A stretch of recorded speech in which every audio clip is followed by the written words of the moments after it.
सुबह शाम हिंदुत्व की बात करने वाली शिवसेना लव जिहाद के खिलाफ कानून बनाए जाने के सवाल पर बुरी तरह से फंस गई है।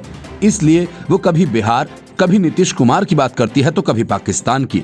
मतलब कि लव जिहाद को लेकर शिवसेना का गोलमोल रवैया है।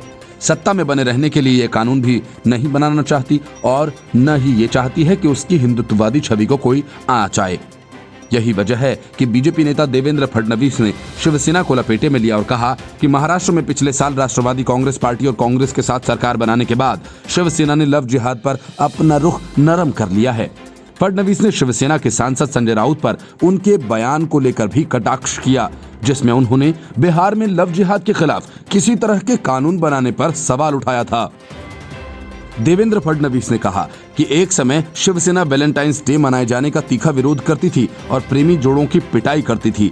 शिवसेना लव जिहाद के खिलाफ 2014 से 2016 के दौरान कई लेख लिखा करती थी, लेकिन अब उसका रुख देखकर लगता है कि पार्टी बदल गई है।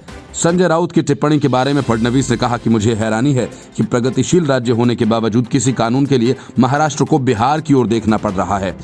मुझे आश्चर्य हो रहा है कि राउत उसके लिए बिहार की तरफ क्यों देख रहे हैं। महाराष्ट्र विधानसभा में विपक्ष के नेता फडणवीस ने फिर से दोहराया कि अंदरूनी विरोधाभास के कारण शिवसेना के नेतृत्व वाली सरकार गिर जाएगी और बीजेपी को उसे सत्ता से हटाने के लिए किसी तरह का प्रयास करने की जरूरत नहीं पड़ेगी। शिवसेना के मुखपत्र सामना में लव जिहाद पर लेख में कहा गया कि चीन की घुसपैठ, कोरोना, आर्थिक मंदी समेत अन्य मसलों को छोड़कर बीजेपी नेताओं की ओर से लव जिहाद पर कानून बनाने की मांग की जा रही है। सामना में लिखा गया कि राष्ट्रीय महिला आयोग की अध्यक्षा ने मुंबई आकर राज्यपाल से मुलाकात की और लव जिहाद का जिक्र किया, लेकिन भाजपा ने लव जिहाद की जो व्याख्या तैयार की है उसके अनुसार महाराष्ट्र में ऐसे मामले कब और कितने हुए उसे सामने लाओ, लेकिन बिना कारण गड़े मुर्दे उखाड़कर राज्य का सामाजिक सौहार्द बिगाड़ने का प्रयास मत करो। सामना में बीजेपी पर तंज कसते हुए कहा गया कि बीजेपी को हिंदुत्व की लौ लगी है। लव जिहाद उनका नया हथियार है। पश्चिम बंगाल चुनाव के बाद ये हथियार भंगार में चले जाएंगे।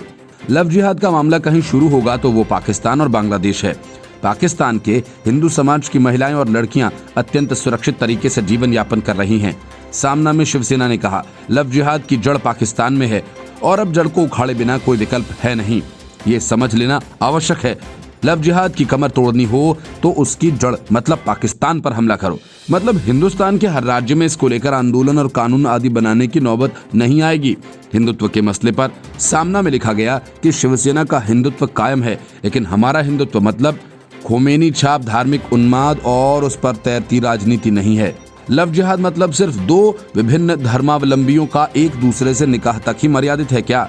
सच कहें तो वैचारिक लव जिहाद के कारण देश और हिंदुत्व का सबसे ज्यादा नुकसान हुआ है। Bureau report, news of India.